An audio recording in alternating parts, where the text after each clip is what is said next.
その辺2つサイズ取るから、はい、あと音の関係でちょっと声だけもらうといい。はい、わかりました。一つ頑張った。はい。本番。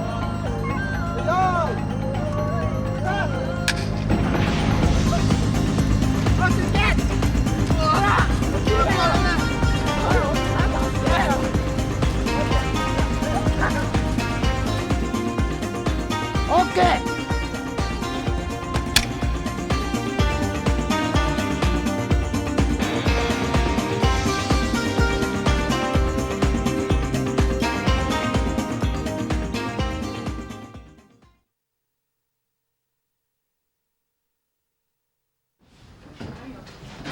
映画監督北野武。その斬新かつスタイリッシュな映像で鮮烈なデビューを果たしてすでに7年が過ぎた。その北野武が6番目の作品として再びメガホンを取るキッズリターン。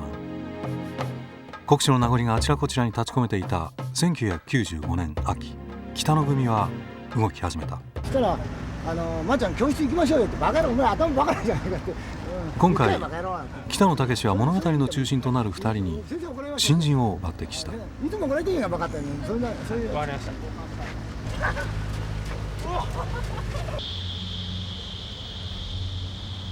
勝役に金子健、そして新次役の安藤正信。2人は期待と不安を胸に北野組の中へと足を踏み入れた。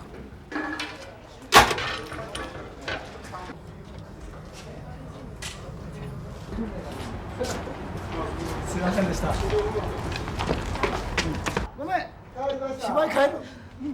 待ってて。北野組の現場は北野武のひらめきが命だ。こっちで振り返るとき、鼻入れるとき、こう飛ばなくて何気なくやった感じで、何やってるか分かんないでもいいから、こんな歩いていって、もうその時に歩き東が今度向こうで取るから、初めこう仲間でたかってんだけど、万引きしてこいって言ったら、いや、そんなことしたら警察からにし、おふくろ一人しかいないしって言ったら、急にかわいそうになっちゃって、てめえこの野郎って今度はこっちにやって、ダーっていくっていう。ちょっとそれでセリフちょっと掛け練習してみて。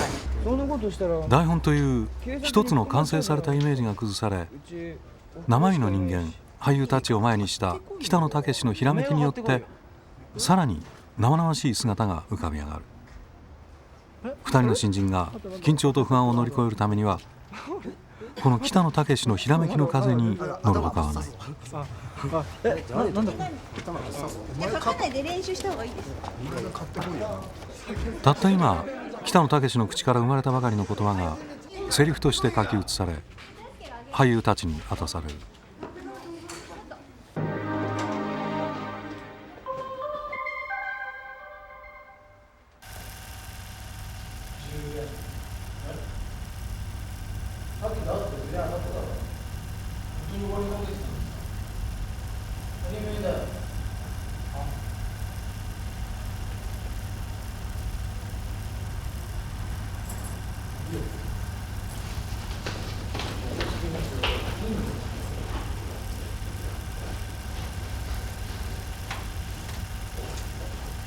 はいはい、NG 連発の末にやっと OK にたどり着いたのもつかの間、芝居の問題点が告げられる。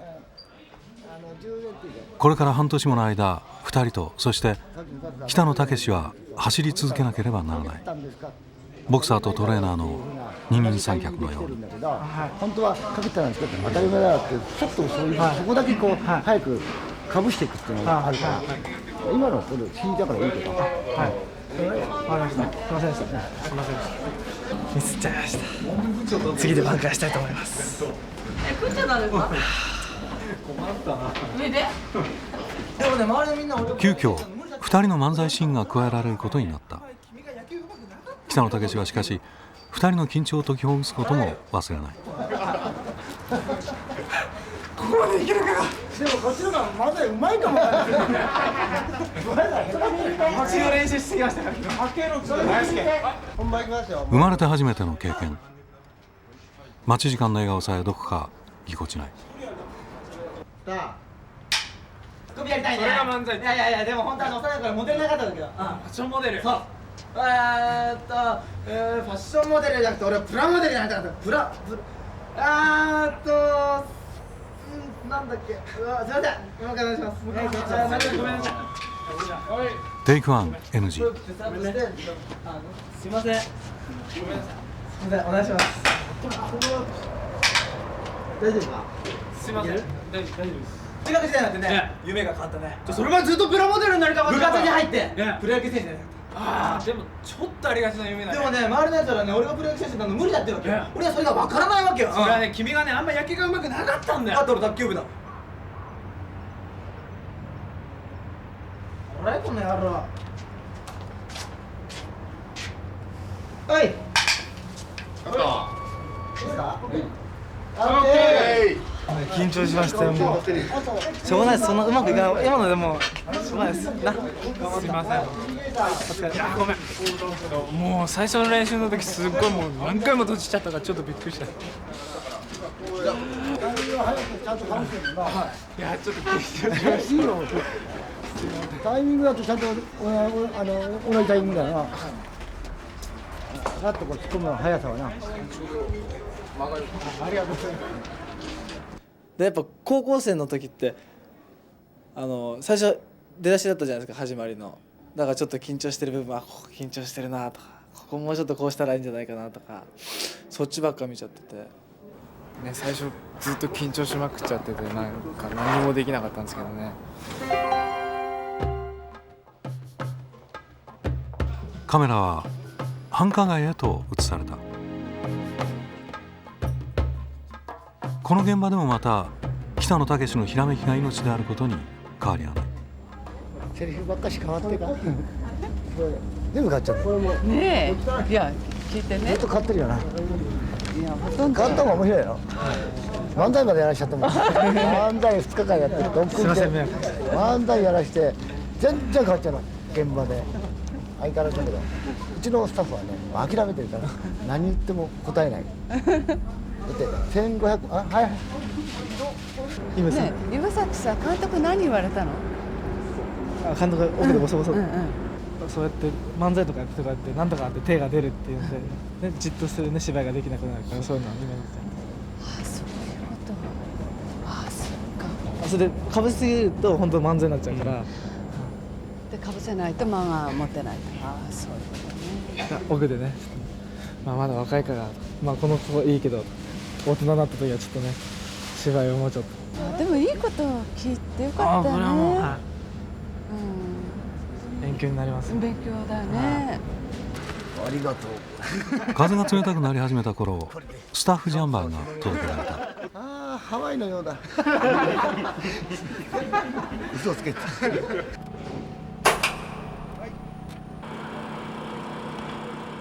担任教師の不倫現場を抑えた2人がいたずらを仕掛けるというナイトシーン。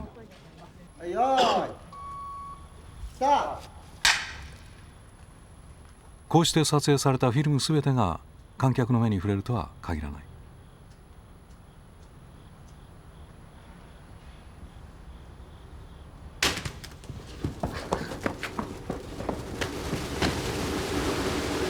このシーンも完成版キッズリターンの中では見ることはできない。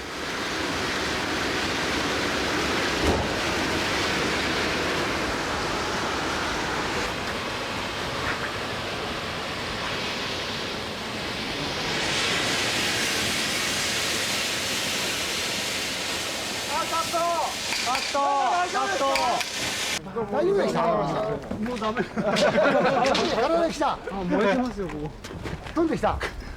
ボロ来ちゃった。こんなんだもの。俺さ、だって俺カメラの横で見せて画面に当たったんだもん、ポンで。って言ってリハーサルはこんだったからこういう花火じゃないと思ってたの。なんか変だなとりあえず行ってみなきゃなと行った瞬間に来た。俺は一瞬気分がダチョウ倶楽部かなんかになってるような感2ヶ月が過ぎた。コンテナ群の間を吹く風はかすかな冬の気配を運び始めていた。おい、もういいよ。カット、もう一度。3発目は全然ダメですね。あれだったら崩れにくかったら3発目ボディでもいいで、それで崩れるの脳が。そして北野武の目からクランクインした頃の柔らかさは消えていた。バレるね。いや、色の淡いやつ。わかん。ドーンってついてずーっとしてもらうわ。それならば完全に当たってないけど。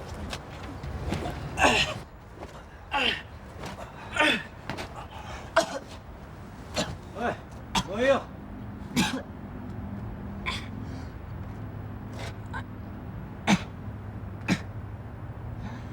はい、カット。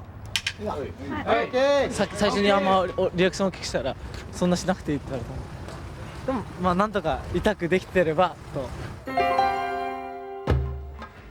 スモッグが低くよどむ工業地帯の一角。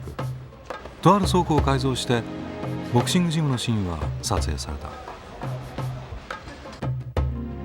少年時代ジム通いの経験があるという北野武が物語の重要なモチーフとして選んだボクシングというスポーツに特別の思い入れがないはずはない。真治はこのシーンに入る前の3ヶ月間みっちりとトレーニングを積み北野武のそんな思い入れに応えた。今、3発までいった、最後5発ぐらいができたよね。そうですね。初め3発ぐらいで、なんだっけ今やったのはジャブで左アッパーから右ストレート、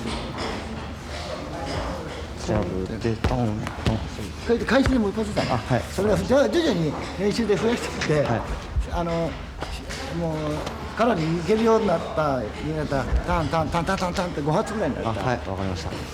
徐々にだ。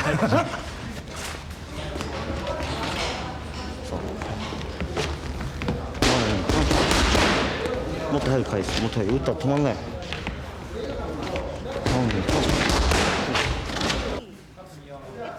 しげちゃん。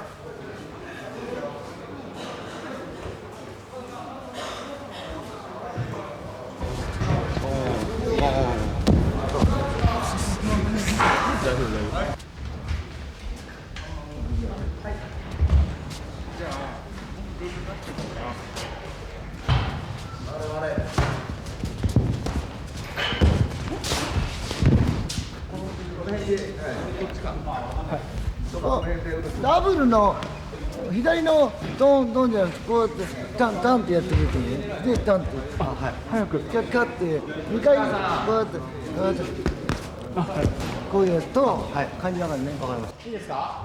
もうね、やっぱボクシングのシーンだからずっと練習するシーンばっかだから動きっぱなしなんですよね。だから結構ね疲れます。マサルもまたヤクザになりきるため鏡の前でチェックを繰り返す。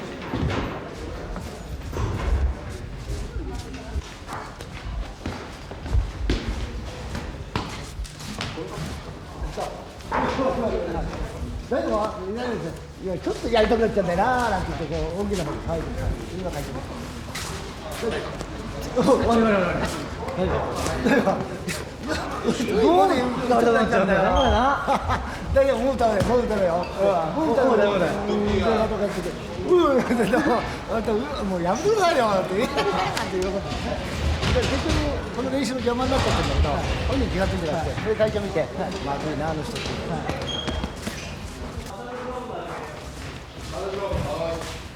石井さん。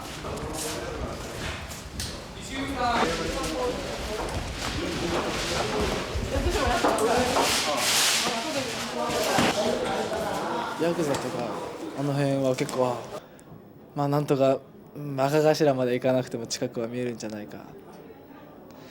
まあヤクザとかはちょっと満足してるかもしれないです。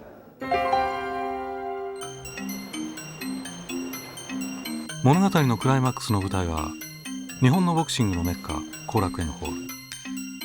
これまで数えきれないほどの若者の血と汗が飛び交った戦場を借り切り1000人のエキストラを動員して撮影された。こういうとこはかなりギャーンと多分フォロースルーが戻っちゃってんだわ。こういうふうにフォロースルーがこっちに来ちゃってるからこう見えちゃうからこのまま通しちゃってそのまま流して。そうだね。まあ改革狙うわ。映画だからあんまり入れちゃうと困っちゃうんで。大丈夫だ。大丈夫です。これ行こうか。じゃあ、そうだね。まあ、一つ頑張って。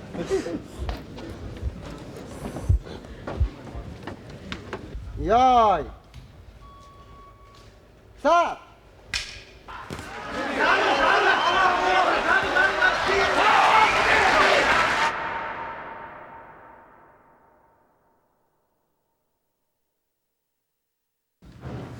鼻だけが少し。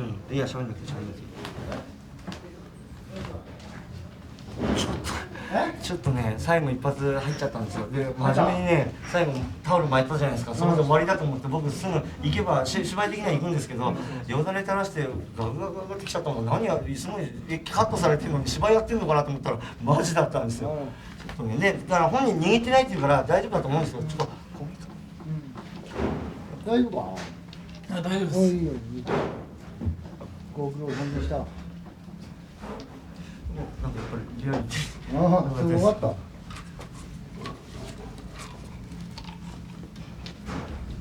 た。足伸ばしたし。力不足。いい。十分だな。すいません。このまま行っちゃったんだ。鼻ぐらい。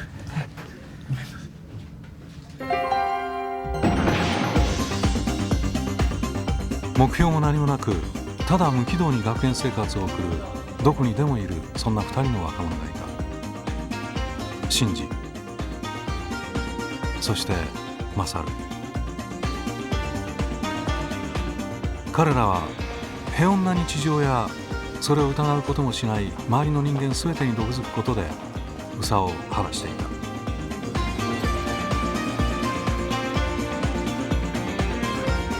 プロボクサーの一撃はそんな退屈な毎日を打ち砕いて2人はボクシングジムへ通い始める。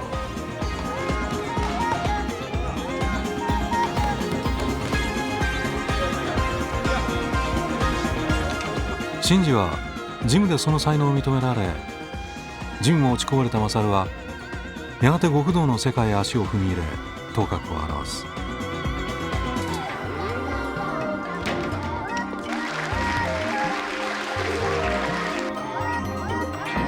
2人は着々とステップを上り、彼らの行く手には初めて眩しいばかりの明日が広がっているかに見えた。しかし幸運は彼らを嘲笑うかのように鼻先をかすめて去る。明日へのステップが外され、2人は再びありふれた日常へと戻らなければならなかった。そして再会。まだ何者でもない、どこにでもいるそんな普通の人々に向け、ささやかな、そして力強いメッセージでこの映画は結ばれる。北の映画の僕にとっての最大の魅力っていうのは、はっきりとしたやっぱり美学を持ってらして、非常にクールな視点を持ってる稀な監督ではないだろうかと。それが僕にとっては最大の魅力ですよね。てか自分を本当になんかああいうように本当演技とかもできないのに本当すごいなんつうんだろう、よく撮ってもらえてすごくなんか本当に感動しました。本当になんつうんだろう、この映画出れて本当に良かったと思います。やっぱこういう映画でこうやって主演でやらせていただくのも初めてだから、それはもうこれをバネにしなくて何をするほど自分には貴重な体験だと思うんで、これからも頑張っていきたいと思います。じゃあ、安野君、ゲージ終了、お疲れ様でした。お疲れ様でした。頑張って。じゃあ、彼は撮影は以上で、終わりだね。じゃあ、お疲れ様でした。お疲れ様でした。頑張って。だから、連れてくと遊ぶから。それさえ間違いなきゃ。半分ぐらいに抑えればいいよね。売れると気が狂うからな。よく監督で。それだけ頑張れば。役者でやるなら大丈夫だ。映画をブラックアップの日。役者で良くなったらまたやろう。よろしくお願いします。頑張って。はい。それまでちょっと。あまり難しいことはあんまり言いたくないんだけど、やっぱり本当のこと言うとただ面白いからっていうだけなんで。